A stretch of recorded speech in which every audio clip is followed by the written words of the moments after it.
সর্বশেষ প্রাপ্ত খবর নিয়ে আয়নায় এক ঝলক। দেশের জনগণের মতো সেনাবাহিনীও চায় সরকারের রূপরেখা অনুযায়ী একটি অবাধ, সুষ্ঠু ও নিরপেক্ষ নির্বাচন অনুষ্ঠিত হোক। নির্বাচন হলে দেশে স্থিতিশীলতা আসবে এবং আইনশৃঙ্খলা পরিস্থিতি ধীরে ধীরে আরও স্বাভাবিক হবে। বুধবার ঢাকা সেনানিবাসের অফিসার্স মেস এতে সেনাবাহিনীর কার্যক্রম সম্পর্কিত সংবাদ সম্মেলনে এসব কথা বলেন সেনাবাহিনীর GOC ARTDOC lieutenant general Mohammad Mainur Rahman.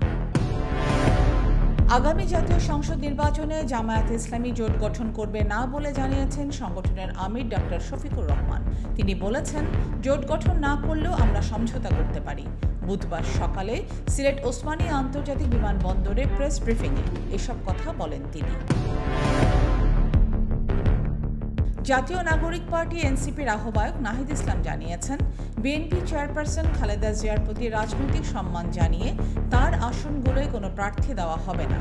তার দল এককভাবে নির্বাচনের প্রস্তুতি নিচ্ছে। তবে যেসব আসন খালেদা জিয়া ও ফ্যাসিবাদ বিরোধী আন্দোলনের অগ্রণী নেতাদের সঙ্গে সম্পৃক্ত, সেখানে প্রার্থী না দেওয়ার সিদ্ধান্তও নিয়েছে এনসিপি।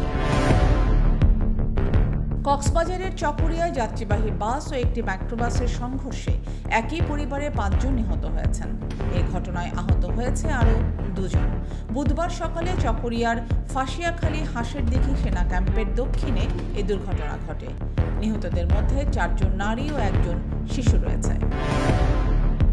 দেশে ডেঙ্গু আক্রান্ত হয়ে আরও 10 জনের মৃত্যু হয়েছে। মঙ্গলবার সকাল 8টা থেকে বুধবার সকাল 8টা পর্যন্ত 24 ঘন্টায় এসব রোগী মারা গেছেন। একই সময়ে ডেঙ্গু আক্রান্ত হয়ে 1069 জন হাসপাতালে ভর্তি হয়েছেন। যুক্তরাষ্ট্রে 3টি স্থানীয় সরকার ও গণভোটে ট্রাম্পের দলের ভরাডুবি হয়েছে। যুক্তরাষ্ট্রে মঙ্গলবার একটি শহর ও 3টি অঙ্গরাজ্যে স্থানীয় সরকার নির্বাচন অনুষ্ঠিত হয়। এর মধ্যে নিউ ইয়র্ক সিটিতে মেয়র পদে হেরেছেন রিপাবলিকান প্রার্থী কার্টিস লিওয়া।